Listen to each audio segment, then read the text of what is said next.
Up next on the Tesla Plaid channel. Solar panels and Powerwalls, and no races whatsoever.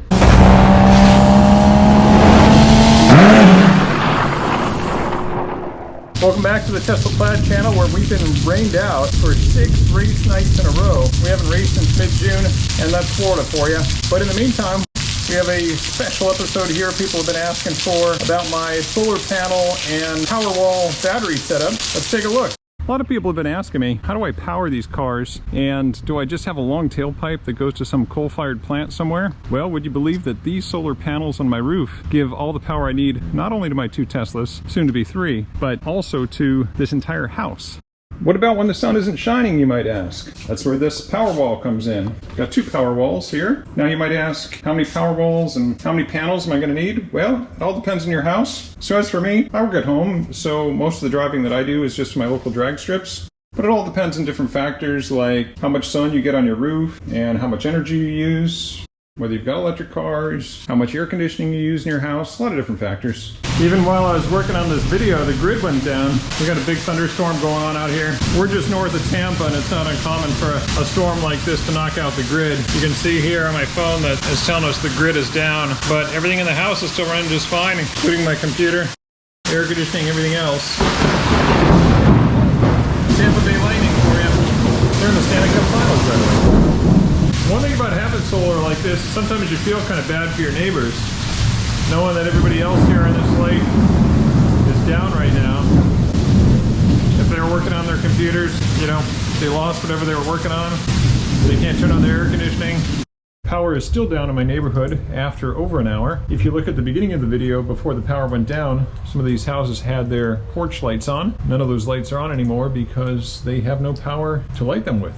The app shows that my house has been 100% self-powered so far today. Half the power I needed today came from my solar panels, the other half came from the Powerwall. So there's a lot of different options out there for solar panels. Some people ask me why I went with Tesla, and they assume it's because I drive Teslas, but I shopped around. It certainly helped that Tesla matches prices, but the main thing for me was the integration with the cars. My grid is down yet again for the second time in 2 days, and yet my house is running completely. I've got my air conditioning running at the moment. I've got lights on, I've got my computers running, etc. You can see I didn't get a whole lot of solar power today, but that's fine. My batteries were already charged up. I've still got over 50% capacity in my Powerwall. But the integration that you get by using Tesla solar panels and Powerwall is that you can control things like vehicle charging during power outages. So my cars are not charging right now because only if the Powerwall was above 95% would it then release the extra power to my cars. And that's fine because my cars are mostly charged right now. Some of the things I can control here is whether my Powerwall is used for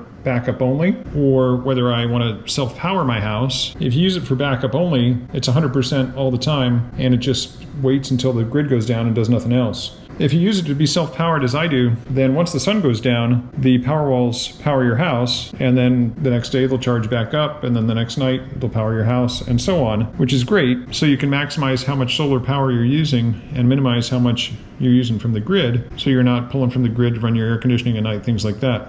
So during weather like this, what we've been having the last 3 weeks, it sure is a lot more convenient than any of the other options I looked at. Once again, the grid is down, and yet I've got all the power I need. My air conditioning is blowing at the moment, and some of the other things I can control here in the app is how much of the battery to set aside for power outages.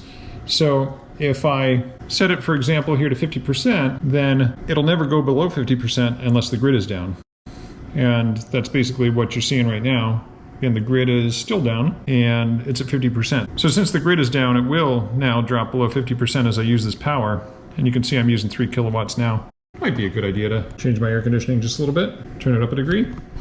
But a really cool feature here is this Storm Watch feature. And with Storm Watch, the Powerwall detects when a storm is coming and fully charges the battery, and then after the storm it'll return to whatever the previous settings were. 50% is where I set it normally. You can see now that my air conditioning has stopped running. I'm only using a fraction of a kilowatt, and as long as I'm pulling it only less than a kilowatt here, I've easily got enough power to run until tomorrow morning. And even while I'm editing this video, the grid is still down.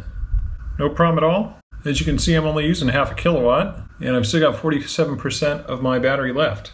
So at this rate, I've got over 20 hours of power left. Your solar panel setup is not ever going to give you the exact amount of power that you use every month of the year, all 12 months, year round. You're either going to have a little bit extra or a little bit under. So that's a choice you got to make when you're buying your solar panels. Do you want to have a lot extra and just be giving a bunch back to the grid, maybe getting some credit, or do you want to have a little bit under where you can buy from the grid to fill in the gap here and there? Where I'm at, solar panels aren't free, so I ultimately chose to go with a little bit less than I use because I can fill in the gaps with some pretty cheap 9 cents a kilowatt energy. But by having just a little bit under, I know I've got what I need, and in a worst case scenario, if the grid's completely down, I can just tune back my air conditioning use or my driving so that I have what I need. So with these in place, the entire grid could go completely down, and not only am I still powering my whole house and running my air conditioning and all the rest of it, but I could still charge my cars and still drive around. You know, some people don't realize that gas stations require electricity to pump that gas. So during any prolonged outage, you know, unless you've got some barrels of fuel stored in your garage, most people's cars aren't going anywhere. So initially I was just looking at a generator as a kind of a way to prep, you know, for those unpredictable situations. This was late 2019, and, you know, someone would have to be a crazy conspiracy theorist or something to think that our way of life could ever be thrown a curveball, right? Anyway, I was lucky enough to get all of this installed before the pandemic really slowed things down, and I've had it in place for a little over a year now. It's been working great. Whole home generators have drawbacks, maintenance, fuel storage. I've got local requirements here that they have to be a certain distance from your house, and my yard isn't very big. So taking all those things into account, I've got what's essentially a zero maintenance setup here that can run 24/7, power from the roof, charges these batteries during the day, powers the house during the day, batteries charge the house at night. It's all that I need to keep my house running. Now, you might need more batteries or more panels on your roof depending on your energy usage, you know, bigger, smaller house, whatever the case may be. But this setup has been working great for me, a little over a year now. So just to make the point clear, a lot of people think that if the grid goes down, it's the electric vehicles that are all going to be stuck. And it's actually exactly the opposite of that. When the grid goes down, my cars can go out every day, drive around, and I'm still charging them with these solar panels. If you've got a gas-powered car and the grid is down, you're not pumping any gas. So yeah, you've got a tank of gas. Might last you another 5 or 10 days or something. Maybe you were lucky and had a full tank of gas when the grid went down, but we always see the long lines of the gas station every time there's a big storm. We know how that goes. But once that tank of gas is empty, where are you going to get additional gas from if the grid is down? But months and months could go by and I'm still powering all my cars. I mean, yeah, maybe this is doomsday-ish kind of stuff, but I don't think anybody thought a pandemic was going to do what it did to the world last year, now did they? I get a lot of questions not only about the solar, but also about the cars themselves. Popular question is, you know, how far does this car go on a single charge? I've actually driven this car more than 360 miles on a single charge from here to St. Augustine and back on a single day. You know, if I wanted to drive, say, 700 plus miles, it could be done in this car with just a single charging stop, right? But remember, I mean, we still got to eat, we still got to stop at the restroom, you know, take some breaks along the way. So go into a restaurant, come out, your car's fully charged. You didn't really wait at all for it. In fact, I've driven my blue one, which goes significantly fewer miles on a charge. This one only goes about 230 miles on a charge. I drove this from the West Coast all the way to Florida, about 2,500 miles when we first moved here to Florida. Best road journey I've ever had. Let me tell you, I love the sound of a ferocious V8 as much as anyone, but there's that line between a great engine tone and a brutal engine drone when you're driving for 2,500 miles. So for that drive with my wife, being able to hear the music was far preferable to listening to that engine just drone away, you know, days on end. So that was easily the best road journey of my lifetime, and I've had many. If I want to go from North Tampa, Florida to, say, Orange County, I've got to make a few stops along the way. Couldn't be easier. It shows the exact places you need to stop, how long you need to stop at each one. Really quite simple. So at first blush it looks like 13 stops, but you know, maybe you'll split this across 5 or 6 days. If you did it in 6 days, that's 2 stops a day. And if one of those stops is charging at your hotel, then that's only really 1 stop per day. The stops aren't very long either. You can see 35 minutes, 45. Some of the stops only 25 minutes here. Tells you how much you'll arrive with. 2,515 miles in this example here, 41 hours. That includes both the driving and the charging. You know, 41 hours, maybe you want to drive 8 hours a day for 5 days. Really quite easy. People ask me, hey, don't you sometimes go to superchargers and charge up on race days before you get to the track? Well, yeah, if I want to. And do guys go out of their way to pick up B85 or race fuel on their way to the track so they can get a couple extra tenths. And supercharging before racing is the exact same thing. If I just take my car straight from the house to the track, this car will run 10.8s all day long, pretty much at any charge level. I think the slowest it's ever ran, you know, when I didn't break traction or something, was probably a 10.9. But, you know, if I want 10.6s, I'll top it off. Spend an extra 20 minutes on the way to the track, big deal. You know, that's entirely optional. And then I can even run 10.4s and 10.5s if I want to put some of that extra juice into preheating the battery. Most of you guys know how the Ludicrous Plus mode works in this car, where I can preheat it. You know, it takes 10, 20, 25 minutes to preheat the battery, taking a bunch of energy out of the battery to heat up the battery, slowing down later races. So I can run as fast as 10.6 in plain Ludicrous mode with no warm-up. That's my preference. I mean, why bother with Ludicrous Plus when I can enjoy more races and still beat the vast majority of cars that I encounter at the drag strip? So I've been driving electric vehicles exclusively for almost 5 years now, and I get people who say to me, man, all that recharging, it sounds really inconvenient. Yeah, really inconvenient. So, you know, you go like that. Let me ask you this question.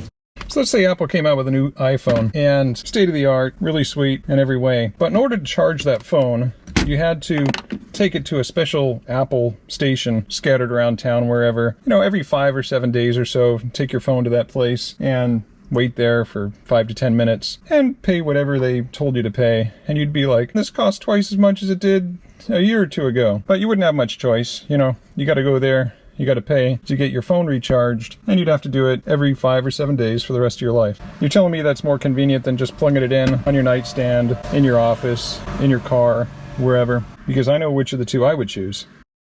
So if plugging your phone in each night is too inconvenient or can't be easily remembered, then maybe electric vehicles aren't for you. Don't get me wrong, I've been a gearhead since I was 15 years old. I bought my first Camaro before I even had my driver's license at 16. I took auto shop in high school. I've done all kinds of mods, big cams, moved engines and trannies between cars, had quite a number of Camaros, Fox Body Mustang, nitrous oxide, drag radials on all kinds of cars, you name it. You know, let's be open to new things, you know? I could have stuck with my Camaros and Mustangs my entire life and not embraced these, but I tell you, I've had so much fun in these cars, been low maintenance, low cost of ownership, lowest cost of ownership of any of the dozens of cars that I've owned in my lifetime. Yeah, it's running 10s faster than any stock Hellcat. Now let's get back to racing as we're at 950 time slips on the Raven and counting. Will we get to 1,000 before the Plaid arrives? Stay tuned to find out. See you next time right here on the Tesla Plaid channel. And happy Independence Day weekend, everyone.